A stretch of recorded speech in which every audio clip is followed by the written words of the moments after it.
Hello दोस्तों, नमस्ते। आज हम बात करने वाले हैं एक ऐसी चीज के बारे में जिसके बिना हम जिंदा नहीं रह सकते, पानी। पर सोचिए, अगर यही पानी जो हमें इतना जरूरी है धीरे धीरे खत्म होने लगे तो? हाँ, हम बात कर रहे हैं वाटर स्कैर्सिटी की, यानी पानी की कमी की। इस एक्सप्लेनर में हम इसके क्यों और कैसे को, यानी इसके रीजंस और प्रोसेस को बिल्कुल डिटेल में समझेंगे।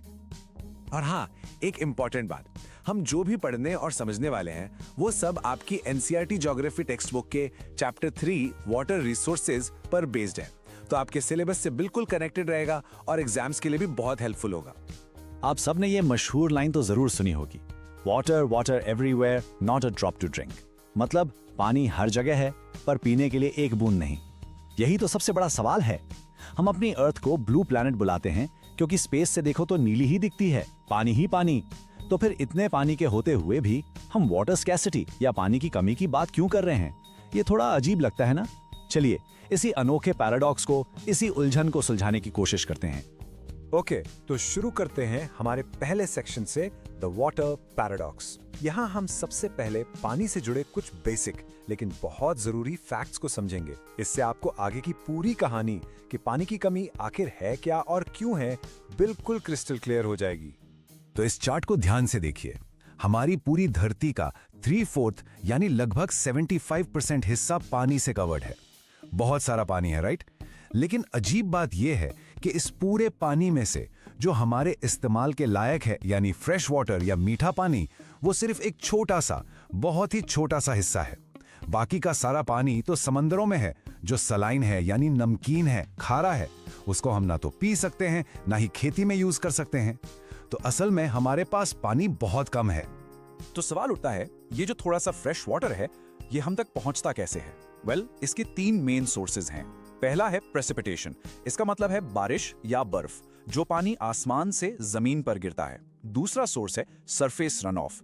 ये वो पानी है जो जमीन की सतह पर बहता है, जैसे नदियों में या झीलों में। और तीसरा और बहुत ही इंपॉर्टेंट है ग्राउंड वाटर। ये वो पानी है जो जमीन के अंदर मिट्टी और चट्टानों के बीच में जमा होता है। लेकिन एक अच्छी खबर भी है, पानी एक रिन्यूएबल रिसोर्स है।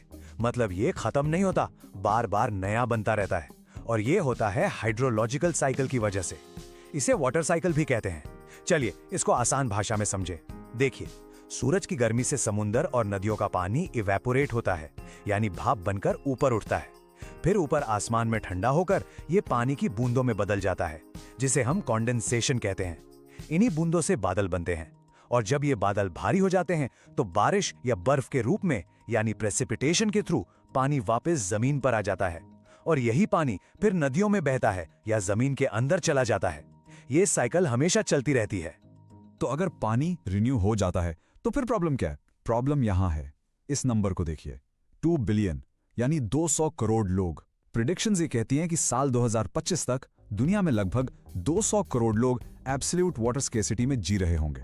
एब्सोल्यूट वाटर स्केर्सिटी का मतलब है पानी की इतनी ज्यादा कमी कि उनकी बेसिक जरूरतें भी पूरी नहीं हो पाएंगी। ये एक बहुत ही चिंता की बात है और ये दिखाता है कि हम एक बहुत बड़े क्राइसिस की तरफ बढ़ रहे हैं। तो अब हम आते हैं अपने दूसरे सेक्शन पर, scarcity, a lack of quantity. इसका मतलब है मात्रा की कमी। जब हम पानी की कमी की बात करते हैं तो सबसे पहले यही दिमाग में आता है कि पानी है ही नहीं। बिल्कुल, इस सेक्शन में हम इसी क्वांटिटेटिव स्कैर्सिटी को समझेंगे, यानी जब पानी का वॉल्यूम ही कम हो जाए। तो चलिए क्वांटिटेटिव स्कैर्सिटी की डेफिनेशन को देखते हैं। ये पानी की कमी आखिर होती क्यों है? इसके पीछे 3 बड़े ह्यूमन मेड रीजंस हैं। पहला, ओवर एक्सप्लॉयटेशन। इसका मतलब है हम जमीन से पानी जितनी तेजी से निकाल रहे हैं, उतनी तेजी से पानी वहां जमा नहीं हो पा रहा। दूसरा है एक्सेसिव यूज, यानी हद से ज्यादा पानी का इस्तेमाल बिना सोचे समझे। और तीसरा है अनइक्वल एक्सेस। इसका मतलब है कि किसी इलाके में पानी तो है पर उसकी डिस्ट्रीब्यूशन ठीक नहीं है। कुछ लोगों को बहुत मिलता है और कुछ को बिल्कुल नहीं। तो एक बात साफ है कि पानी की कमी अब सिर्फ एक नेचुरल प्रॉब्लम नहीं है। इसके पीछे सबसे बड़ा हाथ हम इंसानों का ही है। हमारा पानी इस्तेमाल करने का तरीका, यानी हमारे एक्शंस ही इन 3 चीजों को जन्म देते हैं, ओवर एक्सप्लॉयटेशन, एक्सेसिव यूज और अनइक्वल एक्सेस। तो चलिए अब इन तीनों कारणों को थोड़ा और गहराई से एक एक करके समझते हैं। तो सबसे बड़ा कल्प्रिट कौन है? कौन है जो सबसे ज्यादा पानी इस्तेमाल करता है? जवाब यहां है, इरिगेटेड एग्रीकल्चर, यानी वो खेती जिसमें सिंचाई की जरूरत पड़ती है। ये पानी का सिंगल लार्जेस्ट कंज्यूमर है। हमारे देश में जो भी फ्रेश वाटर्स अवेलेबल हैं उसका एक बहुत बहुत बड़ा हिस्सा सिर्फ खेती बाड़ी के लिए, फसलों को पानी देने के लिए इस्तेमाल हो जाता है। लेकिन खेती में इतना पानी क्यों लगता है? देखिए, लॉजिक बहुत सिंपल है। देश की पॉपुलेशन बढ़ रही है तो सबका पेट भरने के लिए फूड प्रोडक्शन यानी अनाज ज्यादा उगाना पड़ेगा। इस ज्यादा उत्पादन के लिए किसान अब ड्राई सीजन एग्रीकल्चर भी कर रहे हैं, यानी ऐसे मौसम में भी खेती कर रहे हैं जब बारिश नहीं होती। अब बारिश नहीं होगी तो फसल को पानी कहां से मिलेगा?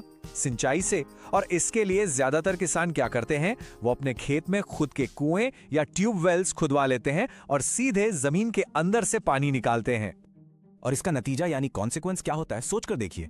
जब देश भर में लाखों ट्यूबवेल्स एक साथ साल के साल जमीन से पानी खींच रहे हैं तो ग्राउंड वाटर लेवल्स का क्या होगा? भूजल का जो लेवल है वो लगातार नीचे और नीचे और नीचे जा रहा है, और ये सीधा सीधा हमारी फूड सिक्योरिटी के लिए एक बहुत बड़ा खतरा है। क्योंकि अगर आज हमने सारा ग्राउंड वाटर खत्म कर दिया तो आने वाले कल में हमारी फसलें कैसे उगेंगी? अगर पानी नहीं तो खेती नहीं, और खेती नहीं तो खाना नहीं। इतना सीरियस है ये। खेती के बाद अब आते हैं दूसरे बड़े कारण पर, इंडस्ट्रियलाइजेशन। हम जानते हैं कि आजादी के बाद से हमारे देश में बहुत सारी इंडस्ट्रीज और फैक्ट्रीज लगी हैं, और इन इंडस्ट्रीज को चलने के लिए दो चीजें चाहिए, पानी और बिजली। अब इस चार्ट को देखिए। हमारे देश की टोटल इलेक्ट्रिसिटी का लगभग 22% हाइड्रो इलेक्ट्रिक पावर से आता है, यानी पानी से बनने वाली बिजली। इसके लिए नदियों पर बड़े बड़े डैम्स बनाए जाते हैं। ये डैम्स ना सिर्फ बहुत सारा पानी इस्तेमाल करते हैं, बल्कि नदी के नेचुरल फ्लो को भी डिसरप्ट करते हैं। तो हमने एग्रीकल्चर की बात की, इंडस्ट्री की बात की, अब है तीसरा कारण, अर्बनाइजेशन यानी शहरों का फैलना। आजकल शहर बहुत तेजी से बढ़ रहे हैं, उनकी पॉपुलेशन बहुत डेंस होती जा रही है, और शहरों का जो लाइफस्टाइल है उसमें पानी और एनर्जी की डिमांड गांव के मुकाबले बहुत ज्यादा होती है। आपने अपने आसपास बड़ी बड़ी हाउसिंग सोसाइटीज या कॉलोनीज देखी होंगी। वहां पानी की इतनी ज्यादा जरूरत होती है कि वो लोग अपने खुद के ग्राउंड वाटर पंप्स लगा लेते हैं। नतीजा, शहरों के नीचे का पानी भी बहुत तेजी से खत्म हो रहा है। ओके, तो अभी तक हमने क्वांटिटेटिव स्कैर्सिटी की बात की, यानी जब पानी की मात्रा ही कम हो जाती है। लेकिन पानी की कमी का एक और रूप भी है जो उतना ही खतरनाक है। इसे हम कहते हैं क्वालिटेटिव स्कैर्सिटी। सोच के देखिए, एक ऐसी सिचुएशन जहां आपके पास पानी तो है, पर वो इतना गंदा, इतना पोल्यूटेड है कि आप उसे छू भी नहीं सकते। उसे करना तो दूर की बात है। तो ये है दूसरी तरह की कमी। पानी है पर इस्तेमाल के लायक नहीं है। तो चलिए अपने सेक्शन 3 में इसी लैक ऑफ क्वालिटी यानी गुणवत्ता की कमी को डिटेल में समझते हैं। थोड़ा अजीब लगता है सुनने में, है ना, कि पानी होते हुए भी पानी की कमी है, पर ऐसा क्यों है? इसके पीछे क्या रीजंस हैं? आइए पता करते हैं। तो इस क्वालिटेटिव स्कैर्सिटी का एक ही जवाब है, पोल्यूशन, प्रदूषण। पर यह पोल्यूशन आता कहां से है? देखिए, हमारे घरों से निकलने वाला कचरा, जिसे डोमेस्टिक वेस्ट कहते हैं, बड़ी बड़ी फैक्ट्री से निकलने वाला गंदा पानी और इंडस्ट्रियल वेस्ट जिसमें बहुत ही जहरीले केमिकल्स होते हैं, फिर खेती में जो पेस्टिसाइड्स यानी कि कीटनाशक और फर्टिलाइजर्स यानी खाद डाली जाती हैं, ये सब चीजें जब बारिश होती है तो पानी के साथ बहकर हमारी नदियों में, झीलों में और यहां तक कि हमारी ग्राउंड वाटर में भी मिल जाती हैं, और उस पानी को इतना हैजर्डस यानी जहरीला बना देती हैं कि वो पीने लायक बिल्कुल नहीं रहता। ओके, तो हमने प्रॉब्लम को बहुत डिटेल में समझ लिया है। हमने देखा कि पानी की मात्रा कैसे कम हो रही है और पानी की क्वालिटी कैसे खराब हो रही है। लेकिन अब सिर्फ प्रॉब्लम की बात नहीं करेंगे। अब हम आगे बढ़ते हैं हमारे फाइनल सेक्शन की तरफ, सॉल्यूशन एंड रिस्पॉन्सिबिलिटी, यानी इस समस्या का समाधान क्या है और इसमें हमारी और आपकी क्या जिम्मेदारी है। इस दिशा में गवर्नमेंट ऑफ इंडिया का एक बहुत बड़ा कदम है, जल जीवन मिशन यानी JJM। इस मिशन का मेन गोल या लक्ष्य क्या है? इसका गोल है कि इंडिया के हर रूरल हाउसहोल्ड यानी गांव के हर एक घर में पोर्टेबल पाइप्ड वाटर पहुंचाया जाए। पोर्टेबल मतलब पीने लायक साफ पानी। और मैकेनिज्म क्या है? फंक्शनल टैप वाटर कनेक्शंस देकर, यानी हर घर में नल लगाना और उस नल में लॉन्ग टर्म बेसिस पर हमेशा पानी आए, ये सुनिश्चित करना। और इसी जल जीवन मिशन के अंदर एक टारगेट सेट किया गया है और वो नंबर है 55 लीटर्स। ये क्या है? ये है सर्विस लेवल, यानी इस मिशन का टारगेट है कि हर एक इंसान को पर कैपिटा हर दिन पर डे कम से कम 55 लीटर पानी जरूर मिले। ये 55 लीटर्स का नंबर इसलिए चुना गया है क्योंकि ये माना जाता है कि एक इंसान को अपनी बेसिक जरूरतें पूरी करने के लिए, जैसे पीना, खाना बनाना, नहाना, इतना पानी तो चाहिए ही। सरकार अपने लेवल पर कोशिश कर रही है, लेकिन ये लड़ाई हम सबको मिलकर लड़नी होगी। हमें पानी को कंजर्व करना ही होगा, यानी पानी बचाना होगा। पर क्यों? आइए इसके 4 सबसे इंपॉर्टेंट कारण देखते हैं। पहला, to safeguard from health hazards, साफ पानी हमें बीमारियों से बचाता है। दूसरा, टू एंश्योर फूड सिक्योरिटी, जैसा हमने पहले देखा बिना पानी के खाना नहीं उग सकता। तीसरा, टू कंटिन्यू आवर लाइवलीहुड्स, मछुआरे, किसान, बहुत से लोगों की रोजी रोटी पानी पर ही डिपेंड करती है। और चौथा, to prevent degradation of our natural ecosystems, हमारे जंगल, नदियां, इन सबको जिंदा रहने के लिए पानी चाहिए। और इससे पहले कि हम खत्म करें, ये एक आखिरी चेतावनी, एक वार्निंग समझ लीजिए। अगर हमने पानी का ओवर एक्सप्लॉयटेशन यानी अत्यधिक उपयोग और मिसमैनेजमेंट यानी गलत प्रबंधन नहीं रोका, तो इसका अंजाम एक बहुत बड़ा इकोलॉजिकल क्राइसिस होगा। एक ऐसा पर्यावरण का संकट जिसका हमारी जिंदगियों पर इतना गहरा असर पड़ेगा कि शायद हम उसकी कल्पना भी नहीं कर सकते। तो इस पूरी चर्चा के बाद मैं आपके लिए एक सवाल छोड़कर जाना चाहता हूं। अब जब आप जानते हैं कि पानी कितना अनमोल है, ये कैसे कम हो रहा है, इसकी क्वालिटी कैसे गिर रही है और इसके बिना हमारा जीवन कैसा होगा, तो खुद से पूछिए, क्या हम सच में पानी को कंजर्व किए बिना, पानी को बचाए बिना एक अच्छे भविष्य की, एक बेटर फ्यूचर की कल्पना भी कर सकते हैं? इस पर नमस्ते स्टूडेंट्स, वेलकम बैक। तो आज हम शुरू कर रहे हैं हमारे ज्योग्राफी के चैप्टर 3 वाटर रिसोर्सेज का पार्ट 2। याद है, पिछले पार्ट में हमने पानी की कमी यानी वाटर स्कैर्सिटी और उसके रीजंस को समझा था। आज हम आगे बढ़ेंगे और एक सुपर इम्पोर्टेंट टॉपिक पे फोकस करेंगे, मल्टीपर्पज रिवर प्रोजेक्ट्स और इंटीग्रेटेड वाटर मैनेजमेंट। मैं बता रहा हूँ, बोर्ड एग्जाम्स के लिए ये टॉपिक बहुत बहुत जरूरी है। तो चलिए फुल कंसंट्रेशन के साथ इसे समझना शुरू करते हैं। राइट तो सबसे पहले एक नजर डाल लेते हैं कि आज हम क्या क्या कवर करने वाले हैं। हम अपनी जर्नी शुरू करेंगे एंशिएंट इंडियन वाटर वर्क्स से। देखो, ये समझना जरूरी है कि पानी को मैनेज करने का आर्ट इंडिया में कोई नई बात नहीं, बल्कि सदियों पुरानी विरासत है। फिर हम जंप करेंगे थोड़ा टेक्निकल साइड पे, डैम्स की एक्चुअल डेफिनेशन क्या होती हैं और उन्हें किन किन कैटेगरीज में क्लासिफाई किया जाता है। इसके बाद हम एक बहुत ही इंटरेस्टिंग हिस्से में जाएंगे, नेहरू जी का विजन, जिन्होंने इन बड़े बड़े डैम्स को मॉडर्न टेम्पल्स यानी आधुनिक मंदिर कहा। फिर हम देखेंगे कि आज के जमाने में इन प्रोजेक्ट्स की क्या क्या अलग अलग मकसद हैं। इसके बाद दो सबसे जरूरी केस स्टडीज, भाखरा नांगल और हीराकुड प्रोजेक्ट्स की पूरी डिटेल्स, और हाँ, एंड में एक क्विक एग्जाम रिवीजन चेकलिस्ट भी है, ताकि सारे की पॉइंट्स आपके दिमाग में एकदम फिट हो जाएं। तो लेट्स बिगिन। हमारा पहला सेक्शन है एंशिएंट इंडियन वाटर वर्क्स। देखिए, अक्सर हमारे दिमाग में ये रहता है कि ये बड़े बड़े डैम्स और कैनाल्स बनाना तो मॉडर्न साइंस और टेक्नोलॉजी की देन है, पर यह सोच बिल्कुल सही नहीं है। हमारे देश में पानी को स्टोर करने का, उसको एक दिशा देने का और उससे आखिर में इस्तेमाल करने का जो पूरा विज्ञान है, जिसे हम इंग्लिश में हाइड्रोलिक इंजीनियरिंग कहते हैं, उसकी एक बहुत ही रिच और ग्लोरियस हिस्ट्री रही है। ये स्लाइड देखिए, ये हमारी लेगेसी का प्रूफ है। हम टाइम ट्रैवल करते हैं 1st सेंचुरी BC में, यानी आज से 2000 साल से भी पहले। अलाहाबाद, जिसे अब हम प्रयागराज कहते हैं, उसके पास एक जगह थी श्रृंगवेरपुरा। वहां पर लोगों ने एक इतना एडवांस्ड वाटर हार्वेस्टिंग सिस्टम बनाया था जो गंगा नदी के फ्लड वाटर, यानी जब बारिश के मौसम में नदी में पानी बहुत ज्यादा हो जाता था, उस एक्स्ट्रा पानी को वेस्ट नहीं होने देता था, बल्कि उसे चैनलाइज करके स्टोर कर लेता था। कितनी ब्रिलियंट टेक्निक थी। और इससे भी पीछे जाएं, मौर्यन एरा में चंद्रगुप्त मौर्य के शासन में, तब तो पूरे देश में बड़े पैमाने पर डैम्स, लेक्स यानी झीलें और इरिगेशन सिस्टम्स बनाए गए थे। और आर्कियोलॉजिकल एविडेंस यानी जो खुदाई में सबूत मिलते हैं, वो ये बताते हैं कि ये सिर्फ एक दो जगह नहीं, बल्कि इंडिया के अलग अलग हिस्सों में ऐसे सोफिस्टिकेटेड वर्क्स मौजूद थे। अब दिमाग की घंटी बजाओ, ये स्लाइड एग्जाम के लिए सुपर इंपॉर्टेंट है। आपको एग्जाम्स के लिए इन 4 जगहों के नाम बिल्कुल रट लेने हैं। ये NCERT टेक्स्ट बुक के स्पेसिफिक एग्जाम्पल्स हैं और 1 मार्क क्वेश्चंस में या मैप वर्क में सीधा पूछे जाते हैं। तो पहला है कलिंगा, जो आज का उड़ीसा है। दूसरा नागार्जुनकोंडा, जो आज के आंध्र प्रदेश में है। तीसरा है बेन्नूर, जो आज के कर्नाटका में है। और चौथा कोल्हापुर, जो प्रेजेंट डे महाराष्ट्र में है। इन सभी जगहों पर हमें प्राचीन यानी एंशिएंट इरिगेशन वर्क्स के सॉलिड प्रूफ मिले हैं। याद रहेगा ना?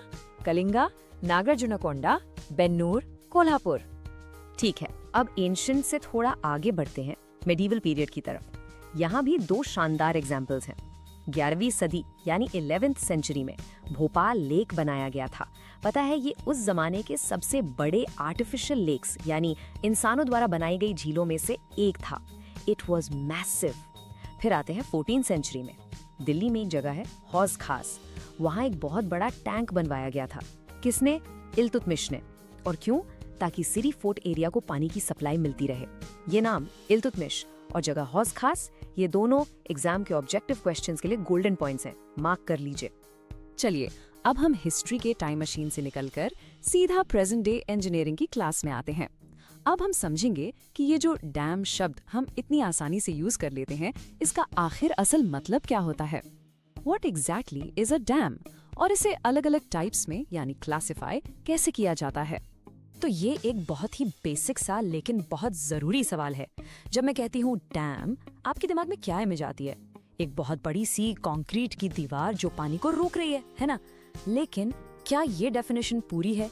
क्या एनसीईआरटी टेक्स्ट बुक भी यही कहती है? आइए इसकी असल डेफिनेशन को अच्छे से समझते हैं। तो यहाँ है इसकी असल डेफिनेशन। एकदम एक बैरियर है। बैरियर का मतलब क्या होता है? एक रुकावट। ये रुकावट बहते हुए पानी के रास्ते में बनाई जाती है और इसके 3 काम होते हैं। पानी के फ्लो को ऑब्स्ट्रक्ट करना यानी रोकना, डायरेक्ट करना यानी उसकी दिशा को मोड़ना, या रिटार्ड करना यानी उसकी स्पीड को धीमा करना। अब जब ये बैरियर बनता है तो उसके पीछे पानी जमा होने लगता है और इस जमा हुए पानी को हम कहते हैं रिजर्वॉयर, लेक या इम्पाउंडमेंट। पर अब आती है सबसे इंपॉर्टेंट लाइन जिसे अक्सर स्टूडेंट्स मिस कर जाते हैं। ये आखिरी लाइन देखिए। डैम शब्द सिर्फ उस दीवार या स्ट्रक्चर के लिए नहीं है, बल्कि डैम उस पूरे सिस्टम को कहते हैं जिसमें वो स्ट्रक्चर और उसके पीछे बना हुआ रिजर्वॉयर दोनों शामिल हैं। तो dam is equals to structure plus reservoir. ये पॉइंट याद रखिएगा। अच्छा, अब डैम के स्ट्रक्चर का एक और बहुत ही क्रिटिकल पार्ट होता है। इसे कहते हैं स्पिलवे या वियर। इसको आप एक तरह से डैम का सेफ्टी वाल्व समझ सकते हैं। जब बारिश में या बर्फ पिघलने से रिजर्वॉयर में पानी का लेवल हद से ज्यादा बढ़ जाता है तो डैम पर बहुत प्रेशर पड़ता है। इस एक्स्ट्रा पानी को सेफली आगे निकालने के लिए ये स्पिलवे बनाया जाता है। इसके ऊपर से या इसके अंदर से पानी को आगे बहने दिया जाता है ताकि डैम सुरक्षित रहे। अब आते हैं क्लासिफिकेशन पर। डैम्स को अलग अलग कैटेगरीज में बांटने के 2 मेन आधार हैं। पहला है उनके स्ट्रक्चर या मटेरियल के बेसिस पर, यानी वो किस चीज से बने हैं, जैसे कि टिम्बर डैम्स जो लकड़ी से बनते हैं, एम्बैंकमेंट डैम्स जो मिट्टी और पत्थर को मिलाकर बनाए जाते हैं, या फिर मेसनरी डैम्स जो कंक्रीट, पत्थर और ईंटों से बनाए जाते हैं। और जो दूसरा तरीका है क्लासिफाई करने का, वो है उनकी हाइट के बेसिस पर। इसमें आते हैं low dams, medium height dams, high dams, या फिर उनके साइज के हिसाब से लार्ज डैम्स और मेजर डैम्स। सिंपल है ना? अब हम इस चैप्टर के सबसे डीप, सबसे फिलोसॉफिकल हिस्से पर आते हैं। ये सोचना बहुत जरूरी है कि आजादी के बाद हमने इतने बड़े बड़े मैसिव डैम प्रोजेक्ट्स क्यों शुरू किए। इनके पीछे की सोच क्या थी, व्हाट वाज द फिलॉसफी, और इस पूरे विजन में हमारे पहले प्रधानमंत्री पंडित जवाहरलाल नेहरू का क्या रोल था। आजादी के ठीक बाद जब ये मल्टीपर्पज प्रोजेक्ट्स लॉन्च किए गए तो जवाहरलाल नेहरू ने इन डैम्स को एक बहुत ही पावरफुल नाम दिया। उन्होंने इन्हें कहा the temples of modern India. सोच के देखिए, आधुनिक भारत के मंदिर। ये सिर्फ कोई भाषण का हिस्सा नहीं था, इसके पीछे एक बहुत गहरी सोच, एक पूरा विजन छुपा हुआ था। तो सवाल उठता है, उन्होंने इन्हें मंदिर क्यों कहा? What was his rationale? देखिए, नेहरू जी का सपना था कि ये प्रोजेक्ट्स देश के 2 अलग अलग इंजन्स को एक साथ पावर देंगे। पहला, इन डैम से निकली नहरों से इरिगेशन के लिए पानी मिलेगा, जिससे डेवलपमेंट ऑफ एग्रीकल्चर होगा और इससे हमारे गांव की इकोनॉमी यानी विलेज इकोनॉमी आगे बढ़ेगी, किसान खुशहाल होगा। और दूसरा, इन्हीं डैम से सस्ती बिजली यानी हाइडल पावर बनेगी और ये बिजली रैपिड इंडस्ट्रियलाइजेशन को फ्यूल देगी, जिससे हमारे शहरों की इकोनॉमी यानी अर्बन इकोनॉमी तेजी से ग्रो करेगी। तो एक तरह से ये डैम्स एक पुल का काम कर रहे थे, एक ऐसा पुल जो खेती को इंडस्ट्री से, गांव को शहर से जोड़ रहा था और पूरे देश को एक साथ डेवलपमेंट के हाईवे पर ले जा रहा था। चलिए, तो अब हम इस कॉन्सेप्ट को और आगे एक्सप्लोर करते हैं। इन्हें मल्टीपर्पज प्रोजेक्ट्स कहा जाता है। जैसा कि नाम से ही साफ है, मल्टीपर्पज यानी जिसके एक से ज्यादा मकसद हो। तो आखिर इनके मल्टीपल पर्पसेस क्या क्या हैं? ये सिर्फ खेती और बिजली तक ही लिमिटेड नहीं है, इनके और भी बहुत से फायदे हैं। आइए देखते हैं। इस स्लाइड पर आप इनके सारे ऑब्जेक्टिव्स एक साथ देख सकते हैं। सबसे पहला और सबसे कॉमन, इलेक्ट्रिसिटी जनरेशन, जिसे हम हाइडल पावर भी कहते हैं। दूसरा, शहरों में घरों के लिए यानी डोमेस्टिक यूज और फैक्ट्रीज के लिए यानी इंडस्ट्रियल यूजेस, पानी की सप्लाई करना। तीसरा, बहुत इंपॉर्टेंट, फ्लड कंट्रोल। ये डैम्स मॉनसून के टाइम एक्स्ट्रा पानी को अपने रेजर्वॉयर में स्टोर कर लेते हैं, जिससे नीचे के इलाकों में बाढ़ का खतरा काफी हद तक कम हो जाता है। इसके अलावा ये रिक्रिएशन का भी सेंटर बन जाते हैं। लोग यहाँ बोटिंग, पिकनिक, टूरिज्म के लिए आते हैं। फिर है इनलैंड नेविगेशन। इन बड़े रिजर्वॉयर्स और कैनाल्स के जरिए छोटे जहाज और नाव सामान और लोगों को एक जगह से दूसरी जगह ले जाते हैं। और आखिर में फिश ब्रीडिंग। इन रिजर्वॉयर्स में बड़े पैमाने पर मछली पालन को भी बढ़ावा मिलता है, जिससे लोगों को रोजगार मिलता है। चलिए, अब थियरी बहुत हो गई। अब हम 2 रियल लाइफ बहुत ही इंपॉर्टेंट प्रोजेक्ट्स के एग्जांपल्स देखेंगे। इनके नाम आपको जरूर से जरूर याद रखने हैं। ये आपकी टेक्स्ट बुक में खास तौर पर मेंशन किए गए हैं और इन पर क्वेश्चन आना ऑलमोस्ट पक्का है। हम बात करेंगे भाखरा नंगल प्रोजेक्ट और हीराकुड प्रोजेक्ट की। ओके, ये टेबल, इसको मैं कहता हूँ एग्जाम का जैकपॉट। इसको अपने दिमाग में फेविकॉल से चिपका लीजिए, ठीक है? एक एक करके देखते हैं। सबसे पहले भाखरा नांगल प्रोजेक्ट। इसका रिवर बेसिन कौन सा है, यानी ये कौन सी नदियों पर बना है? ये है सतलुज ब्यास रिवर बेसिन। और इसका प्राइमरी पर्पस क्या है? 2 मेन काम है, हाइड्रल पावर प्रोडक्शन यानी बिजली बनाना, और इरिगेशन यानी खेती के लिए पानी देना। अब आते हैं दूसरे प्रोजेक्ट पर, हीराकुड प्रोजेक्ट। ये कौन सी नदी पर है? ये है महानदी बेसिन में। और इसका मेन पर्पस क्या है? इसका मेन काम है पानी को कंजर्व करना और साथ ही साथ फ्लड कंट्रोल करना। तो Bhakra Nangal is equal to Sutlej, Beas is equal to power plus irrigation, Hirakud is equal to Mahanadi is equal to flood control. ये जोड़ियां मैच द फॉलोइंग में या डायरेक्ट क्वेश्चंस में आएंगी ही आएंगी, राइट? तो हमने इस पार्ट के सारे इंपॉर्टेंट टॉपिक्स अच्छे से कवर कर लिए हैं।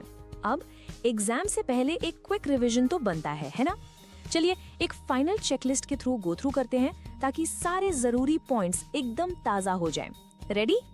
सबसे पहला पॉइंट, एंशिएंट इरिगेशन वर्क्स की वो 4 इंपॉर्टेंट जगह। नाम मेरे साथ रिपीट कीजिए। कलिंगा यानी आज का ओडिशा, नागार्जुना कोंडा जो है आंध्र प्रदेश में, बेन्नूर जो है कर्नाटका में, और कोल्हापुर जो है महाराष्ट्र में। ये चारों नाम याद रखने हैं। दूसरा पॉइंट, वो जगह इलाहाबाद के पास श्रृंगवीरापुरा। यहाँ 4th सेंचुरी BC में गंगा नदी के फ्लड वाटर से वाटर हार्वेस्टिंग का एक अमेजिंग सिस्टम था, भूलना मत। तीसरा पॉइंट, सीधा आते हैं दिल्ली, हौस खास। कब बना? 14th सेंचुरी में। किसने बनवाया? इल्तुतमिश ने। किस लिए? सिरी फोर्ट एरिया को पानी की सप्लाई के लिए। सारे डिटेल्स इंपॉर्टेंट हैं। चौथा पॉइंट, डैम की डेफिनेशन। अच्छे से याद रखिएगा, डैम सिर्फ दीवार नहीं है, ये एक पूरा सिस्टम है, एक बैरियर जो रिजर्वॉयर बनाता है। और इसका सेफ्टी वाल्व क्या है? स्पिलवे। परफेक्ट। पांचवा पॉइंट, नेहरू जी का वो famous quote, temples of modern India. और उन्होंने ऐसा क्यों कहा? क्योंकि ये प्रोजेक्ट्स एग्रीकल्चर और इंडस्ट्री यानी गांव और शहर दोनों को इंटीग्रेट करके आगे बढ़ाने का काम करते थे। और आखिरी चौथा पॉइंट, हमारे 2 स्टार प्रोजेक्ट्स। पहला भाखरा नंगल जो सतलुज ब्यास बेसिन पर है पावर और इरिगेशन के लिए, और दूसरा हीराकुड जो महानदी बेसिन पर है फ्लड कंट्रोल के लिए। ये डिटेल्स एग्जाम के लिए मोस्ट इंपॉर्टेंट है। तो इसके साथ ही हमारा चैप्टर 3 का पार्ट 2 यहाँ पर कंप्लीट होता है। हमने ये तो अच्छे से समझ लिया कि ये मंदिर आखिर बनाए क्यों गए थे, लेकिन हर कहानी के 2 पहलू होते हैं। क्या सब कुछ इतना अच्छा ही था? इन प्रोजेक्ट्स की वजह से क्या क्या प्रॉब्लम्स हुई? लोगों ने इनका विरोध यानी प्रोटेस्ट्स क्यों किए? ये सब बहुत ही क्रिटिकल सवाल हैं, जिनके जवाब हम डिस्कस करेंगे अपने अगले एक्सप्लेनर में, तो उसके लिए जरूर जुड़िएगा। Hello students, welcome. आज हम शुरू कर रहे हैं क्लास 10th ज्योग्राफी का चैप्टर 3 वाटर रिसोर्सेज, और इस चैप्टर का सबसे जरूरी हिस्सा है पार्ट 3। इस सेक्शन में हम मल्टीपर्पस प्रोजेक्ट्स यानी जिनको हम बहुउद्देश्य परियोजनाएं भी कहते हैं, उनकी आलोचना, उनके खिलाफ जो आवाजें उठी और उनसे जुड़े सोशल मूवमेंट्स के बारे में बहुत ही गहराई से समझेंगे। देखिए, आपके बोर्ड एग्जाम्स के लिए ये सेक्शन सबसे ज्यादा इंपॉर्टेंट है, इसलिए हर एक पॉइंट को बहुत ध्यान से सुनिए और समझिए। तो आइए इस बड़े सवाल से इस डिस्कशन को शुरू करते हैं। डैम्स यानी बांध। एक जमाना था जब इनको विकास का मंदिर कहा गया था। तो वो आखिर है क्या? एक टेम्पल यानी एक मंदिर, या फिर एक ट्रबल यानी परेशानी की जड़? आखिर ऐसी क्या वजह हुई कि जिन प्रोजेक्ट्स को इतनी बड़ी बड़ी उम्मीदों के साथ शुरू किया गया था, आज उन पर ही इतने सवाल उठ रहे हैं? चलिए इसको विस्तार से डिटेल में समझते हैं। ये देखिए, ये है हमारे देश के पहले प्रधानमंत्री पंडित जवाहरलाल नेहरू जी का एक बहुत ही मशहूर कोट है। सोचिए, जब भारत आजाद हुआ तो देश के सामने गरीबी, भूखमरी, पिछड़ेपन जैसी कितनी बड़ी बड़ी चुनौतियां थीं। नेहरू जी का एक विजन था। उन्हें लगता था कि बड़े बड़े डैम्स देश की तरक्की का, डेवलपमेंट का इंजन बनेंगे। उनसे खेती के लिए पानी मिलेगा, जिससे अनाज की पैदावार बढ़ेगी, लोगों का पेट भरेगा, शहरों और फैक्ट्रियों को 24 घंटे बिजली मिलेगी, जिससे इंडस्ट्रियलाइजेशन होगा, फ्लड कंट्रोल होगा, लोगों को पीने का साफ पानी मिलेगा। इसी सपने के साथ उन्होंने इन डैम्स को आधुनिक भारत के मंदिर यानी टेम्पल्स ऑफ मॉडर्न इंडिया कहा था। लेकिन यहाँ एक बड़ा सवाल उठता है, क्या ये सपना पूरी तरह से साकार हुआ या इस विकास की कोई बहुत भारी कीमत भी चुकानी पड़ी? इस पूरे एक्सप्लेनर में हम इन्हीं सवालों के जवाब ढूंढने की कोशिश करेंगे। हम इन 5 मुख्य बिंदुओं को, इन 5 मेन पॉइंट्स को डिटेल में कवर करेंगे। सबसे पहला, द इकोलॉजिकल कॉस्ट, यानी इन डैम्स का हमारे पर्यावरण पर, नदियों के पूरे इकोसिस्टम पर क्या असर पड़ता है। दूसरा, द ह्यूमन कॉस्ट, यानी इन प्रोजेक्ट्स की वजह से आम इंसानों को, खासकर गरीबों और आदिवासियों को क्या कीमत चुकानी पड़ी है। तीसरा, एग्रीकल्चर्स डबल एज्ड स्वॉर्ड, मतलब खेती के लिए ये कैसे एक 2-धारी तलवार है, जिसके फायदे भी हैं और बड़े नुकसान भी। चौथा, न्यू कॉन्फ्लिक्ट्स, न्यू डेंजर्स, पानी को लेकर कैसे नए नए झगड़े और खतरे पैदा हो गए हैं। और बिल्कुल आखिर में इन सब बातों का सारांश, द फाइनल वर्डिक्ट, जिसमें हम एग्जाम के लिए सभी पॉइंट्स को ठीक से रिवाइज करेंगे। चलिए शुरू करते हैं हमारे पहले पॉइंट से, द इकोलॉजिकल कॉस्ट। इस सेक्शन में हम ये समझेंगे कि कैसे एक इंसान का बनाया हुआ स्ट्रक्चर एकदम एक बहती हुई जिंदा नदी के पूरे चरित्र को, उसके स्वाभाविक रूप को, उसके नेचुरल फ्लो को हमेशा के लिए बदल कर रख देता है। इसको समझने के लिए सबसे पहले एक बहुत जरूरी साइंटिफिक टर्म को समझना होगा, जिसे कहते हैं सेडिमेंटेशन। देखिए, एक नदी जब पहाड़ों से निकलकर मैदानों में बहती है तो वो अपने साथ सिर्फ पानी नहीं लाती, वो अपने साथ मिट्टी के बहुत बारीक कण, जिसे हम सिल्ट कहते हैं, रेत यानी सैंड, और छोटी छोटी चट्टाने या क्ले, ये सब भी बहा कर लाती है। इन सब चीजों को मिलाकर हम कहते हैं सेडिमेंट। अब होता क्या है, जब नदी का ये नेचुरल फ्लो एकदम से ऊंची दीवार से रुक जाता है तो पानी तो आगे निकल जाता है, लेकिन ये भारी सेडिमेंट उस दीवार के ठीक पीछे बने बड़े से तालाब, जिसे हम रिजर्वॉयर कहते हैं, उसकी तली में, उसके बॉटम में नीचे बैठ जाता है, यानी सेटल हो जाता है। इसी पूरे प्रोसेस को, इसी प्रक्रिया को सेडिमेंटेशन कहा जाता है। अब इसमें सबसे इंटरेस्टिंग बात यह है कि ये सेडिमेंटेशन का प्रोसेस एक चेन रिएक्शन शुरू कर देता है, जिसके कई गंभीर परिणाम होते हैं। आइए इसको स्टेप बाय स्टेप समझते हैं। स्टेप 1, डैम ने नदी के नेचुरल फ्लो को, उसके स्वाभाविक बहाव को रोक दिया। स्टेप 2, इसकी वजह से डैम के आगे वाले हिस्से में, जिसे हम डाउनस्ट्रीम कहते हैं, वहां सेडिमेंट का फ्लो या तो बिल्कुल बंद हो गया या बहुत ही कम हो गया। ये वही सेडिमेंट था जो आगे जाकर डेल्टा और फ्लड प्लेन्स बनाता था, जो बहुत उपजाऊ जमीन होती है। वो प्रोसेस अब रुक गया है। स्टेप 3, सारा का सारा सेडिमेंट डैम के पीछे रेजर्वॉयर की तली में जमा होने लगा। साल दर साल ये परत मोटी होती जाती है। स्टेप 4, अब क्योंकि डाउनस्ट्रीम में सिर्फ साफ पानी जा रहा है, मिट्टी और सिल्ट नहीं, तो नदी की तली यानी रिवर बेड धीरे धीरे साफ होकर पथरीली हो जाती है। ऊपर की जो नरम मिट्टी की परत थी वो पानी के साथ बह जाती है और नीचे सिर्फ बड़े बड़े पत्थर बचते हैं। और यही है स्टेप 5। इस पथरीले रिवर बेड में मछलियों और दूसरे जलीय जीवों के लिए ना तो छिपने की जगह बचती है, ना ही उन्हें खाना मिलता है। उनका पूरा घर, उनका हैबिटेट एक तरह से बर्बाद हो जाता है। और इसका सीधा असर पड़ता है एक्वाटिक लाइफ पर, यानी पानी में रहने वाले जीव जंतुओं पर। पहली बात, डैम्स एक पूरी नदी को छोटे छोटे टुकड़ों में बांट देते हैं, यानी फ्रैगमेंट कर देते हैं। इससे मछलियों का माइग्रेशन रूट, यानी उनका एक जगह से दूसरी जगह आने जाने का जो नेचुरल रास्ता होता है, वो हमेशा के लिए बंद हो जाता है। ये खास तौर पे स्पॉनिंग के लिए बहुत ही गंभीर समस्या है। स्पॉनिंग का मतलब होता है अंडे देना। कई प्रकार की मछलियां साल के एक खास समय में अंडे देने के लिए नदी में बहाव के विपरीत, यानी अपस्ट्रीम, ऊपर की तरफ जाती हैं। डैम उनका ये रास्ता बीच में ही रोक देता है, जिससे उनकी वंश वृद्धि, उनकी पॉपुलेशन आगे बढ़ नहीं पाती। दूसरी बात, जब डैम का रिजर्वॉयर बनता है तो हजारों हेक्टेयर जमीन पानी में डूब जाती है, जिसमें पेड़ पौधे, घास और उपजाऊ मिट्टी सब शामिल होते हैं। समय के साथ ये सभी चीजें पानी के अंदर सड़ने लगती हैं, यानी डिकम्पोज होती हैं। इस डिकम्पोजिशन प्रोसेस में पानी में घुली हुई ऑक्सीजन इस्तेमाल होती है, जिससे पानी की क्वालिटी खराब हो जाती है और वो जलीय जीवों के रहने लायक नहीं रहता। चलिए अब आगे बढ़ते हैं अपने दूसरे पॉइंट पर। अब तक हमने पर्यावरण पर असर देखा, अब देखते हैं इसका द ह्यूमन कॉस्ट, यानी इन बड़े प्रोजेक्ट्स की इंसानी कीमत क्या होती है। लोगों का उनके घरों और जमीनों से उजड़ना यानी डिस्प्लेसमेंट, इसके खिलाफ होने वाले विरोध प्रदर्शन यानी प्रोटेस्ट, और अमीर गरीब के बीच बढ़ती हुई खाई यानी इनइक्विटी गैप। इस इंसानी कीमत को समझने के लिए भारत के इतिहास का सबसे बड़ा और सबसे चर्चित केस स्टडी है नर्मदा बचाओ आंदोलन यानी NBA। ये एक ऐसा सोशल मूवमेंट था, एक ऐसा जन आंदोलन जिसने डैम से जुड़े इन तमाम मुद्दों को पूरी दुनिया के सामने लाकर खड़ा कर दिया। नर्मदा बचाओ आंदोलन असल में एक नॉन गवर्नमेंटल ऑर्गेनाइजेशन यानी एक NGO है। इस आंदोलन ने गुजरात में नर्मदा नदी पर बन रहे विशाल सरदार सरोवर डैम के खिलाफ अलग अलग बैकग्राउंड के लोगों को एक साथ लाकर खड़ा कर दिया।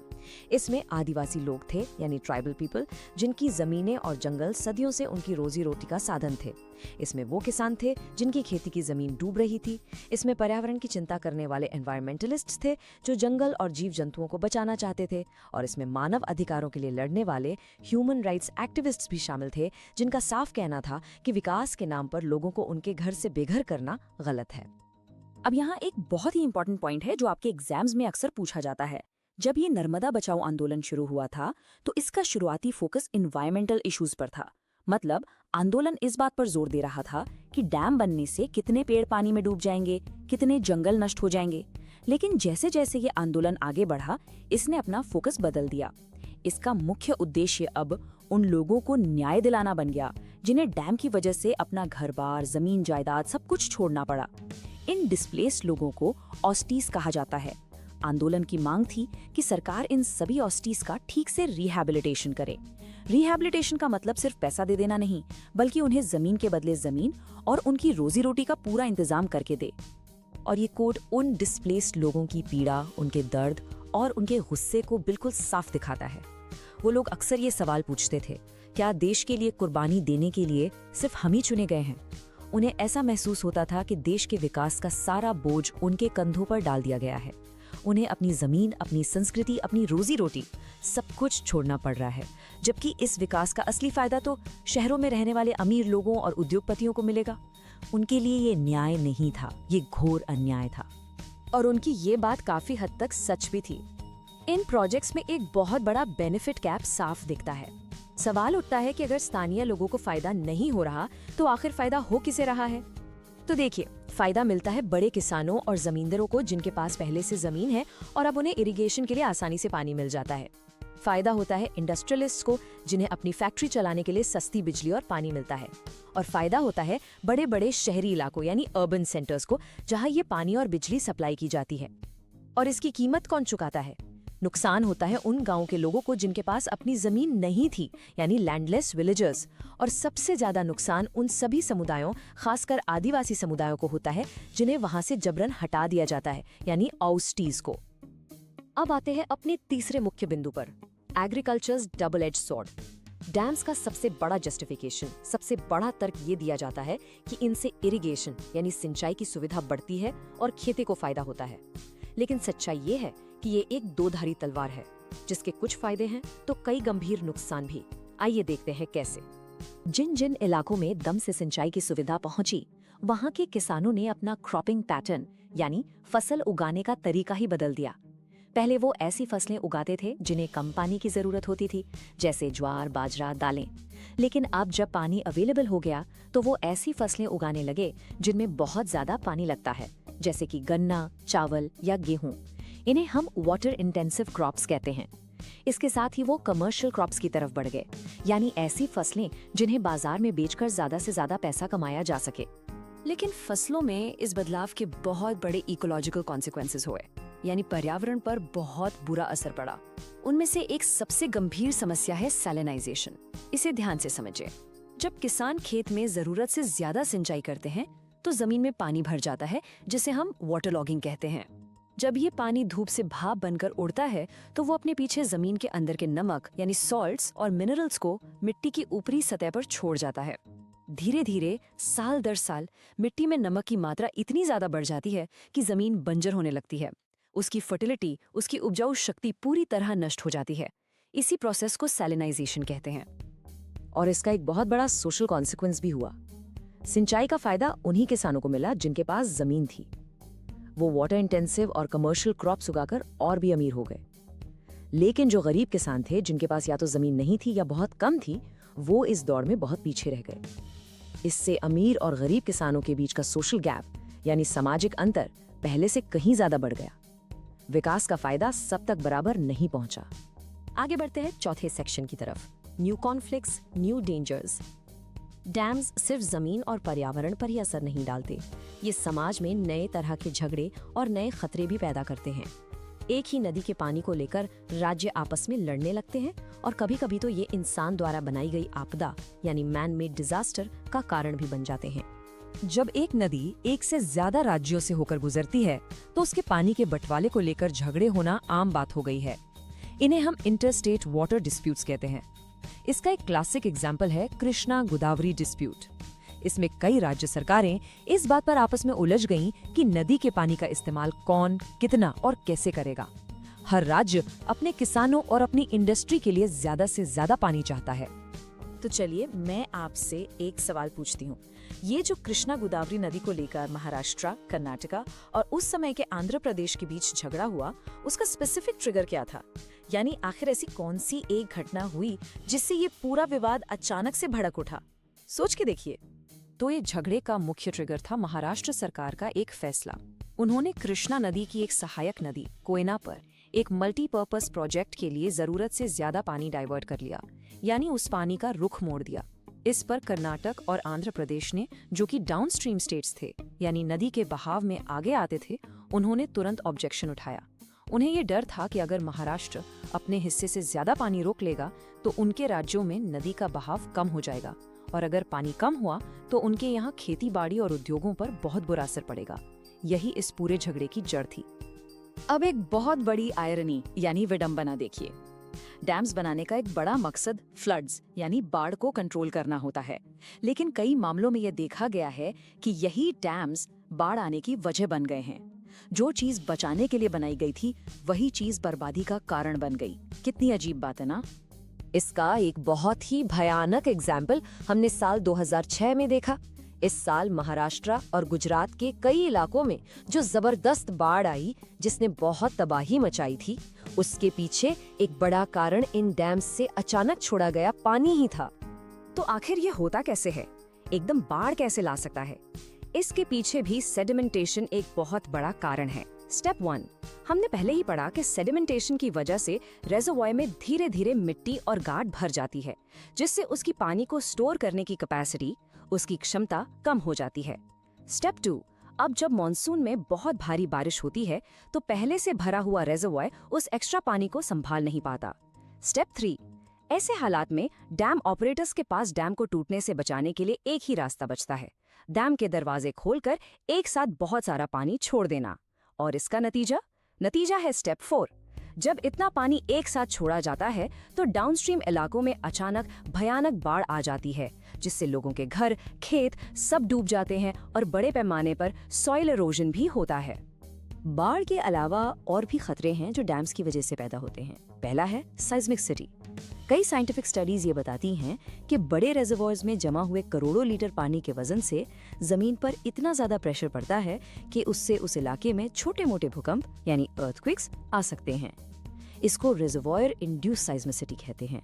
दूसरा, डैम का रुका हुआ पानी यानी स्टैग्नेंट वाटर मच्छरों और दूसरे कीड़े मकोड़ों के लिए एक परफेक्ट ब्रीडिंग ग्राउंड बन जाता है, जिससे मलेरिया, डेंगू जैसी वाटरबॉर्न डिजीजेस यानी पानी से होने वाली बीमारियां फैलती हैं। और आखिर में एक ही जगह पर खेती और इंडस्ट्री के लिए पानी की जरूरत से ज्यादा इस्तेमाल से उस इलाके में पोल्यूशन भी बढ़ जाता है। तो चलिए अब हम अपने आखिरी सेक्शन पर आ गए हैं, द फाइनल वर्डिक्ट। यहाँ हमने जो कुछ भी अब तक पढ़ा है उसे एग्जाम के पॉइंट ऑफ व्यू से एक बार जल्दी से लेकिन अच्छे से रिवाइज करेंगे, ताकि सारे की पॉइंट्स आपके दिमाग में बिल्कुल साफ हो जाए। ओके, ये आपकी रिवीजन चेकलिस्ट है। इस स्लाइड को बहुत ध्यान से देखिए। इसका हर पॉइंट एक पोटेंशियल एग्जाम क्वेश्चन है। चलिए एक एक करके रिवाइज करते हैं। पहला, इकोलॉजिकल क्रिटिसिज्म क्या है? मुख्य पॉइंट है सेडिमेंटेशन, जिससे डाउनस्ट्रीम रिवरबेड रॉकियर हो जाते हैं और एक्वाटिक हैबिटेट का लॉस होता है। दूसरा, एक्वाटिक लाइफ पर क्या असर है? मुख्य पॉइंट है कि डैम्स नदियों को फ्रैगमेंट करके मछलियों के स्पॉनिंग के लिए जरूरी माइग्रेशन को ब्लॉक कर देते हैं। तीसरा, सोशल मूवमेंट का सबसे बड़ा एग्जाम्पल नर्मदा बचाओ आंदोलन, जिसका फोकस बाद में सरदार सरोवर डैम के उस 30 यानी डिस्प्लेस्ड लोगों के सही रिहैबिलिटेशन पर शिफ्ट हो गया। चौथा, वाटर डिस्प्यूट का क्लासिक केस कृष्णा गोदावरी विवाद, जिसका ट्रिगर था महाराष्ट्र गवर्नमेंट द्वारा कोयना डैम पर पानी का डाइवर्जन। पांचवा, एग्रीकल्चर पर दोहरा असर क्या है।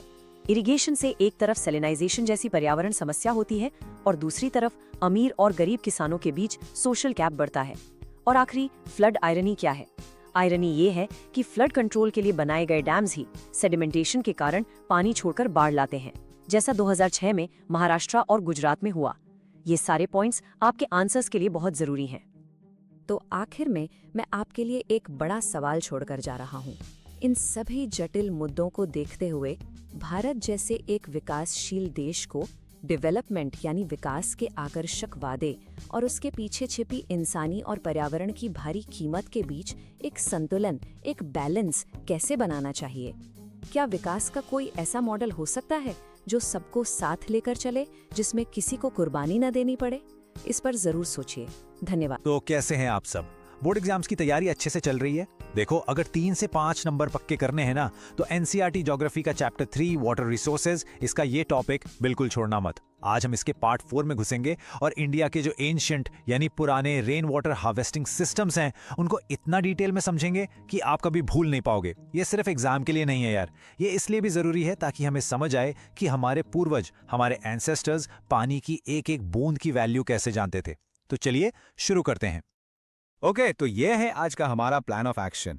सबसे पहले हम ये समझेंगे कि भाई इन पुराने तरीकों की जरूरत ही क्यों है। मतलब जब हमारे पास इतने बड़े बड़े डैम्स हैं तो इनकी क्या वैल्यू है।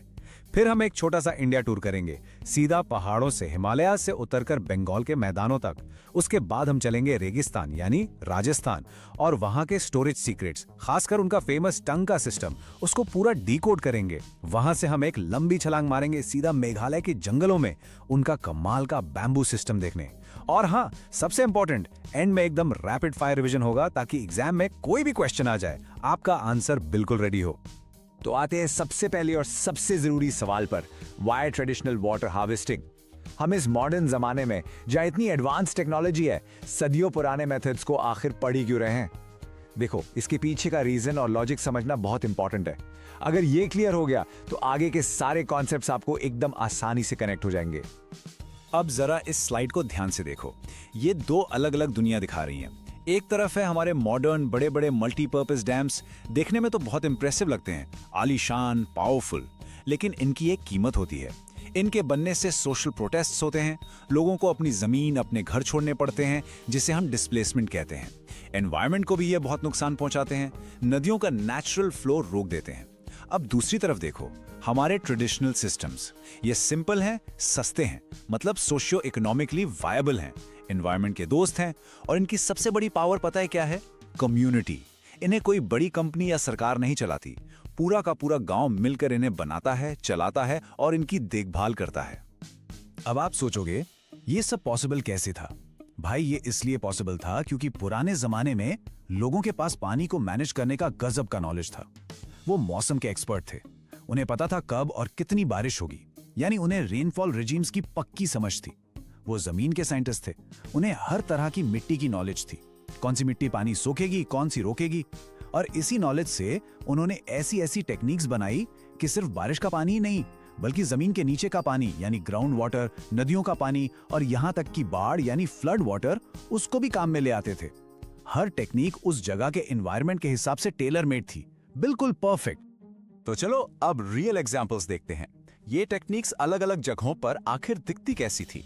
हम शुरुआत करते हैं 2 एकदम ऑपोजिट जगहों से। एक तरफ ऊंचे ऊंचे पहाड़ यानी हिमालयाज और दूसरी तरफ नीचे समतल मैदान यानी बंगाल। जैसी जमीन वैसा ही पानी का जुगाड़। दोनों जगहों के चैलेंजेस बिल्कुल अलग थे, तो उनके सॉल्यूशंस भी एकदम यूनिक थे। ओके, सबसे पहले चलते हैं वेस्टर्न हिमालयाज। यहाँ के पहाड़ी इलाकों में जो सिस्टम मिलता है उसे कहते हैं गुल्स या कुल्स। इस नाम को दिमाग में फिट कर लो, एग्जाम के लिए बहुत इंपॉर्टेंट है। अब ये गुल्स या कुल्स हैं क्या? बेसिकली ये डाइवर्जन चैनल्स हैं। इमेजिन करो, पहाड़ से कोई नदी या झरना स्पीड से नीचे आ रहा है, तो वहां के लोगों ने क्या किया, पत्थरों और मिट्टी से छोटी छोटी नालियां बनाकर उस बहते पानी का रास्ता मोड़ दिया अपने खेतों की तरफ। तो ग्रेविटी की मदद से बिना किसी मशीन या इलेक्ट्रिसिटी के पानी सीधा उनके खेतों तक पहुंच जाता था। सिंपल, सस्ता और इफेक्टिव। और मेन मकसद क्या था? खेती यानी इरिगेशन। ठीक है, अब पहाड़ों से नीचे उतरते हैं सीधा बंगाल के मैदानों में। इन्हें फ्लड प्लेन्स भी कहते हैं। यहाँ का सीन बिल्कुल उल्टा है। बड़ी बड़ी नदियां हैं और मॉनसून में बाढ़ यानी फ्लड आना बिल्कुल नॉर्मल है। तो यहाँ के लोगों ने इस प्रॉब्लम को ही सोल्यूशन बना दिया। उन्होंने डेवलप किए इनंडेशन चैनल्स। ये ऐसे चैनल्स थे जो बाढ़ के पानी को नदियों से डाइवर्ट करके खेतों तक ले जाते थे। इससे दो काम हुए, एक तो फ्री में खेतों की सिंचाई हो गई और दूसरा बाढ़ का डिस्ट्रक्टिव पानी भी कंट्रोल हो गया। Mind blowing, right? चलो भाई, अब हम चलते हैं इंडिया के सूखे इलाकों की तरफ, एरिड लैंड्स, राजस्थान। यहाँ पानी की एक एक बूंद कीमती है। बारिश बहुत कम होती है, इसलिए यहाँ के वाटर हार्वेस्टिंग मेथड्स बहुत ही स्पेशल हैं, जो पानी की हर बूंद को सेव करने के लिए बनाए गए हैं। राजस्थान के सूखे हिस्सों में लोगों ने अपने खेतों को ही पानी का तालाब बना दिया। सोचो कैसे? खेत के चारों तरफ ऊंची मिट्टी की बाउंड्री बना दी। अब जब बारिश हुई तो पानी बहकर कहीं गया ही नहीं, सीधा खेत में ही जमा हो गया। ये पानी धीरे धीरे जमीन में जाकर मिट्टी को गीला यानी मॉइस्ट कर देता था और इसी नम मिट्टी पर खेती करना कितना आसान हो जाता होगा। सोचो, बिना किसी बड़े डैम के सूखे इलाकों में खेती करने का कितना ब्रिलियंट तरीका है ये। ओके, अब जान दो, ये स्लाइड बोर्ड एग्जाम्स के लिए सुपर डुपर इंपॉर्टेंट है। इस पे स्टार मार्क लगा लो, इससे सीधा 1 मार्क का क्वेश्चन आता है। ये जो रेन फेड स्टोरेज स्ट्रक्चर्स अभी हमने समझे, इनके अलग अलग जगहों पर अलग अलग नाम हैं। जैसलमेर में इन्हें कहते हैं खदीन्स, याद रखना, जैसलमेर खदीन्स। और राजस्थान के बाकी हिस्सों में इन्हें कहते हैं जोहार्ड्स। फंक्शन दोनों का एकदम सेम है, काम बिल्कुल वही है, बस नाम और जगह अलग है। एक बार मेरे साथ बोलो, जैसलमेर में खदीन्स और बाकी राजस्थान में जोहार्ड्स। बिल्कुल, इसको भूलना मत। अब आते हैं राजस्थान के सबसे फेमस और इंपॉर्टेंट सिस्टम पर, द टांका। एक बात ध्यान रखना, यह खेती के लिए नहीं था। इसका सिर्फ और सिर्फ एक मकसद था, पीने का साफ पानी जमा करना। हम ये भी कह सकते हैं कि ये जमीन के नीचे बने पानी के बैंक थे, जहां लोग बारिश का पानी डिपॉजिट करते थे और फिर पूरे साल थोड़ा थोड़ा निकालकर इस्तेमाल करते थे। ये स्लाइड टंका के सारे इंपॉर्टेंट फैक्ट्स आपके सामने रख देती है। मकसद क्या था? पीने का पानी स्टोर करना। स्ट्रक्चर कैसा था? जमीन के नीचे बने हुए पक्के टैंक्स। कहां बनाते थे? घर के अंदर या आंगन में। और यह सिस्टम खास तौर पर बीकानेर, फलोदी और बाड़मेर जैसे रेगिस्तानी इलाकों में इस्तेमाल होता था, जहां पानी के बाकी सोर्सेज या तो थे नहीं या बहुत कम थे। अब आते हैं डिटेल्स पर जो आपको एग्जाम में फुल मार्क्स दिलाएंगे। एनसीईआरटी की टेक्स्ट बुक में फलोदी के एक घर का एग्जाम्पल दिया हुआ है। उस टांका की डायमेंशंस बिल्कुल याद कर लो। सबसे पहली डायमेंशन है उसकी गहराई यानी डेप्थ। कितनी? 6.1 मीटर्स। सोचो कितना गहरा होता था ये। सी टैंक की दूसरी डायमेंशन है लंबाई यानी लेंथ। ये थी 4.27 मीटर्स। तो पहले डेप्थ, अब लेंथ। ये नंबर्स आपको एग्जैक्टली ऐसे ही याद रखने हैं। और उस टैंक की तीसरी और आखिरी डायमेंशन थी चौड़ाई यानी विड्थ। ये थी 2.44 मीटर्स। तो चलो तीनों डायमेंशंस एक साथ रिपीट करते हैं। 6.1 मीटर्स गहरा, 4.27 मीटर्स लंबा और 2.44 मीटर्स चौड़ा। इतने बड़े टैंक में एक फैमिली के लिए साल भर का पीने का पानी आराम से स्टोर हो जाता था। तो ये टांका आखिर काम कैसे करता था? सिस्टम बहुत ही सिंपल और इंटेलिजेंट है। देखो, जब बारिश होती तो घर की ढलान वाली छतों यानी स्लोपिंग रूफ्स पर पानी इकट्ठा होता। वहां से एक पाइप के जरिए उस पानी को नीचे टांका तक लाया जाता। लेकिन यहाँ एक बहुत ही स्मार्ट चीज है। जो पहली बारिश होती थी ना, उसका पानी टांका में कलेक्ट नहीं करते थे। क्यों?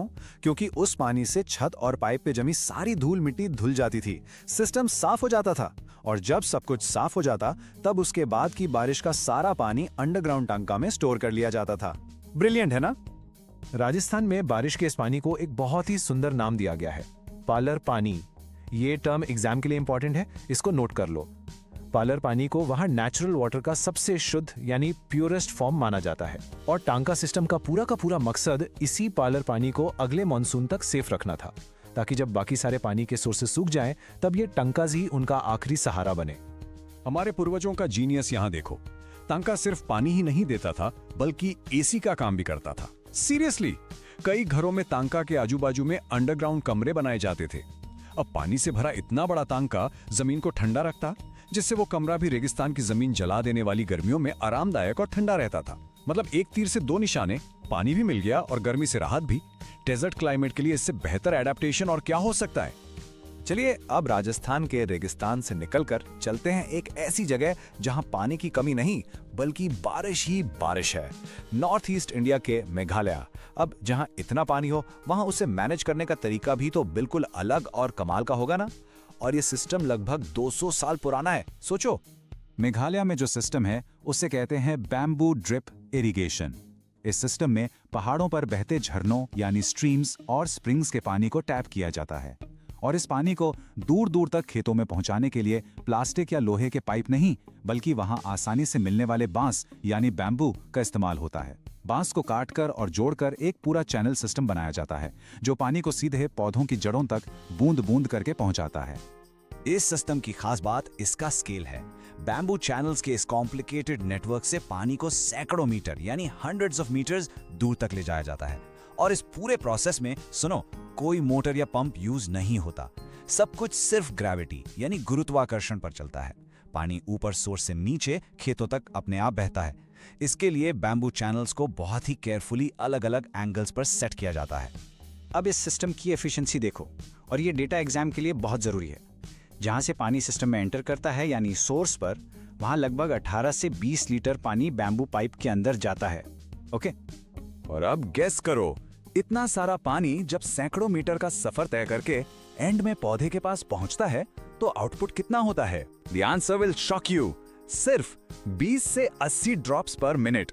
इमेजिन करो, सिस्टम में 18-20 लीटर पानी डाला और प्लांट की जड़ पर आखिर में सिर्फ 20 से 80 बूंदें टपक रही हैं। इसका मतलब पानी बिल्कुल भी वेस्ट नहीं होता। ये कंपैरिजन एग्जाम में लिखना ही लिखना है। ये इस सिस्टम की एफिशिएंसी का सबसे बड़ा प्रूफ है। चलिए अब हम आ गए हैं अपने लास्ट सेक्शन पर। हमने सारे सिस्टम्स को डिटेल में समझ लिया है। अब टाइम है एक क्विक रिवीजन का। ये आपकी फाइनल चेकलिस्ट है जिसे एग्जाम से ठीक पहले एक बार देखना तो बनता है। तो चलो, पूरे चैप्टर का जूस इस एक स्लाइड में आ गया है। फाइनल रिवीजन एकदम फोकस के साथ।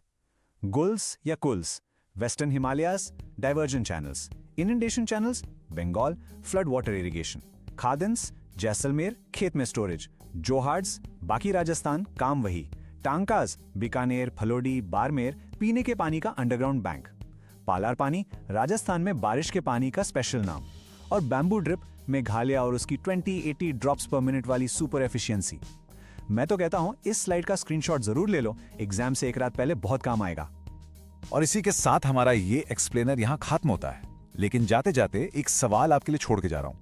आज जब हमारे बड़े बड़े डैम्स और मॉडर्न सिस्टम्स पानी की बढ़ती हुई जरूरत को पूरा करने में फेल हो रहे हैं, तो क्या इन पुराने, सस्टेनेबल और कम्युनिटी वाले आइडियाज में हमारे फ्यूचर का सोल्यूशन छिपा है? इस पर सोचना जरूर। मिलते हैं अगले एक्सप्लेनर में। ऑल द नमस्ते स्टूडेंट्स, स्वागत है आपका इस सीरीज में। तो चलो आज हम आपके टेक्स्ट बुक के चैप्टर 3 वाटर रिसोर्सेज का बिल्कुल आखिरी हिस्सा यानी पार्ट 5 खत्म करने वाले हैं। इस फाइनल पार्ट में हम दो बहुत ही इंपॉर्टेंट चीजें कवर करेंगे। एक, मॉडर्न रेन वाटर हार्वेस्टिंग कैसे काम करती है, और दूसरा जो आपके बोर्ड एग्जाम्स के लिए सबसे जरूरी है, मैप वर्क की पूरी तैयारी। चलिए शुरू करते हैं। तो आज हम क्या क्या करने वाले हैं, एक नजर डालते हैं। सबसे पहले हम गेंदथुर गांव की एक ब्रिलियंट केस स्टडी देखेंगे। फिर हम आगे बढ़ेंगे और तमिलनाडु के एक अनोखे कानून को समझेंगे। उसके बाद हमारा पूरा फोकस शिफ्ट हो जाएगा मैप वर्क पर, जिसमें हम इंडिया के सारे मेजर डैम्स को एक एक करके कवर करेंगे। और हाँ, बिल्कुल एंड में एक फटाफट रिवीजन चेकलिस्ट भी है, ताकि एग्जाम के लिए आपकी तैयारी एकदम सॉलिड हो जाए। ओके, सो हमारा पहला टॉपिक है मॉडर्न रेन वाटर हार्वेस्टिंग। अब आप सोच रहे होंगे कि ये क्या है। देखो, हमने पानी बचाने के पुराने ट्रेडिशनल मेथड्स के बारे में पढ़ा था ना, जैसे जोहार्ड्स या गुल्स और कुल्स। तो बस उन्हीं तरीकों को आज के मॉडर्न इंडिया में नए अंदाज में कैसे सक्सेसफुली यूज किया जा रहा है, वही हम देखेंगे। इसको ठीक से समझने के लिए आइए एक रियल लाइफ सक्सेस स्टोरी देखते हैं। ये केस स्टडी है गेंदाथुर गांव की। ये कर्नाटक के मैसूर जिले में एक छोटा सा गांव है जिसने पानी को लेकर अपनी किस्मत ही बदल दी है। कैसे? यहाँ के लगभग 200 परिवारों ने अपने घर की छतों पर rooftop rain water harvesting systems लगवाए हैं, और इस एक सिंपल से कदम का नतीजा ये हुआ कि गेंदाथुर को एक बहुत ही रेयर, एक बहुत ही खास पहचान मिली है। अब ये गांव रिच इन रेन वाटर कहलाता है। सोचो, एक गांव जो बारिश के पानी से अमीर हो। अच्छा, अब गेंदाथुर से जुड़े कुछ इंपॉर्टेंट नंबर्स देखते हैं। दोस्तों, अब पेन और पेपर तैयार रखो, क्योंकि अब जो फिगर्स आने वाले हैं वो सीधा एग्जाम में पूछे जाते हैं, खासकर केस बेस्ड क्वेश्चंस में। इनको बहुत ध्यान से याद कर लेना। चलो एक एक नंबर को डिटेल में समझते हैं। सबसे पहला नंबर है 1000 मिलीमीटर्स। अब इसका क्या मतलब है? ये है वहाँ की एनुअल प्रेसिपिटेशन, यानी उस गांव में साल में एवरेज कितनी बारिश होती है। तो गेंदाथुर में ये फिगर है 1000 मिलीमीटर्स। अब देखो, ये नंबर ना बहुत ज्यादा है ना बहुत कम, ठीक ठाक बारिश है। लेकिन उन्होंने इस बारिश के पानी का इस्तेमाल कैसे किया, वही उनकी सक्सेस स्टोरी है। ये नंबर याद रखना, 1000 मिलीमीटर्स। अब जैसा मैंने कहा, सिर्फ बारिश होना काफी नहीं होता। असली गेम तो उस पानी को बचाने का है, उसको कलेक्ट करने का है। और यहाँ गेंदाथुर ने कमाल कर दिया। उनके रूफटॉप हार्वेस्टिंग सिस्टम्स की कलेक्शन एफिशिएंसी है पूरे 80%। इसका सीधा सा मतलब ये है कि अगर छत पर 100 बूंद पानी गिरता है तो उसमें से 80 बूंदें सीधा उनके टैंक में स्टोर हो जाती हैं। सिर्फ 20 बूंदें ही वेस्ट होती हैं। 80% एफिशिएंसी बहुत ही जबरदस्त मानी जाती है। तो इस 80% एफिशिएंसी का फायदा क्या हुआ? फायदा ये हुआ कि गेंदाथर का हर एक घर, आई रिपीट, हर एक घर साल भर में लगभग 50,000 लीटर पानी कलेक्ट कर लेता है। जस्ट इमेजिन, एक परिवार के लिए 50,000 लीटर एक्स्ट्रा पानी, वो भी सिर्फ बारिश से। ये पानी उनकी साल भर की छोटी मोटी जरूरतों को आराम से पूरा कर सकता है। ये एक बहुत बड़ी उपलब्धि है। ओके, अब यहाँ पे थोड़ा ध्यान देना। ये एक बहुत इंपॉर्टेंट पॉइंट है। आपकी टेक्स्ट बुक में लिखा है कि 200 घरों से साल में टोटल 1 लाख लीटर पानी हार्वेस्ट होता है। अच्छा चलो थोड़ा सा मैथ्स करते हैं। अगर एक घर 50,000 लीटर कलेक्ट करता है तो 200 घर मिलके कितना करेंगे? 200 मल्टीप्लाइड बाय 50,000, ये तो हुआ 1 करोड़ लीटर। लेकिन टेक्स्ट बुक में 1 लाख लीटर दिया है, तो क्या सही है? देखो, हो सकता है बुक में प्रिंटिंग मिस्टेक हो, लेकिन एग्जाम में आपको क्या लिखना है? जो बुक में है। बिल्कुल, आपको एग्जाम में 1 लाख लीटर ही लिखना है। इसको गांठ बांध लो, एग्जाम में टेक्स्ट बुक वाला फिगर ही लिखना है। एक गांव की सक्सेस स्टोरी तो हमने देख ली, पर क्या हो जब एक पूरी स्टेट, एक पूरा राज्य इसे एक मिशन बना ले। अब हम विलेज लेवल से स्टेट लेवल पर चलते हैं और तमिलनाडु का केस स्टडी देखते हैं। तमिलनाडु ने पानी बचाने के लिए एक बहुत ही रेवोल्यूशनरी, एक बहुत ही आगे का कानूनी कदम उठाया। एक ऐसी पॉलिसी बनाई जो पूरे देश के लिए एक एग्जाम्पल है। तमिलनाडु इंडिया का पहला और अभी तक इकलौता ऐसा स्टेट है जिसने rooftop rain water harvesting structure को पूरे स्टेट के हर घर के लिए कंपलसरी कर दिया है। कंपलसरी का मतलब समझते हो ना? जरूरी, अनिवार्य।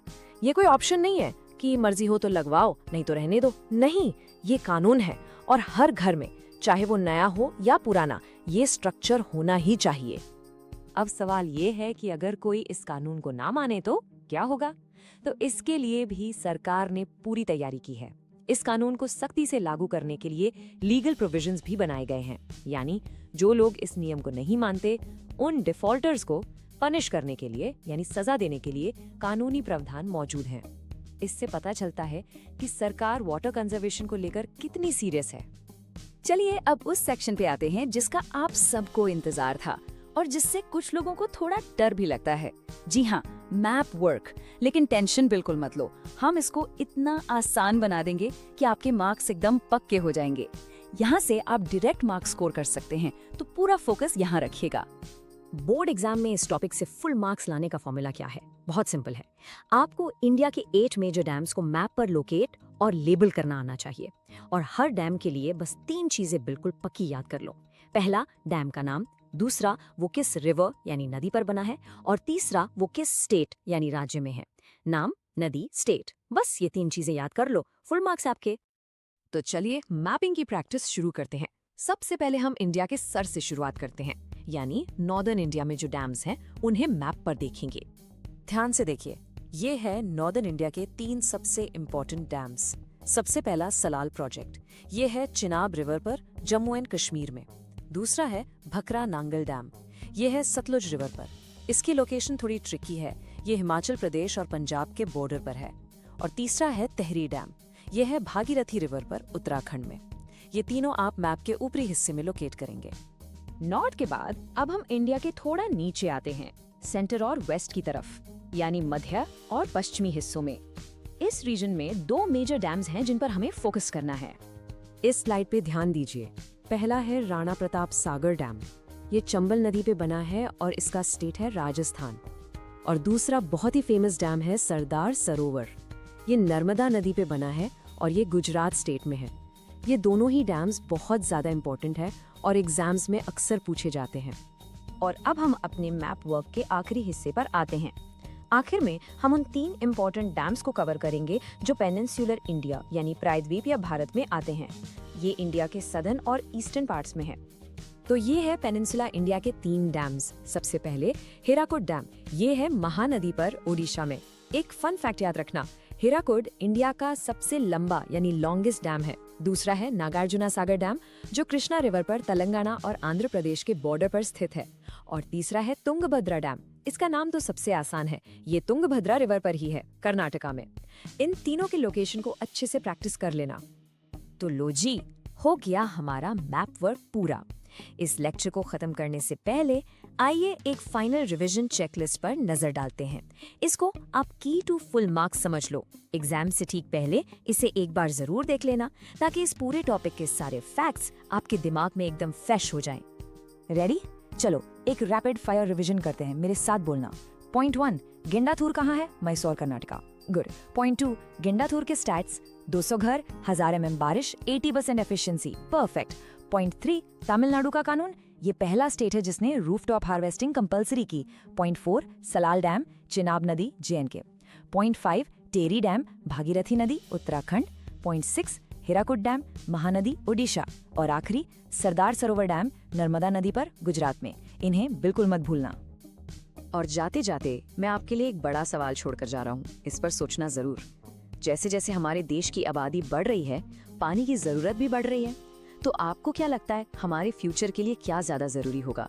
गेंडाथूर जैसे छोटे कम्युनिटी लेड लोकलाइज सॉल्यूशंस, या फिर सरदार सरोवर और हीराकुड जैसे बड़े लार्ज स्केल डैम प्रोजेक्ट्स? हमारे देश की वाटर सिक्योरिटी के लिए इन दोनों के बीच सही बैलेंस क्या होना चाहिए? इस सवाल के साथ ये चैप्टर यहीं समाप्त होता है।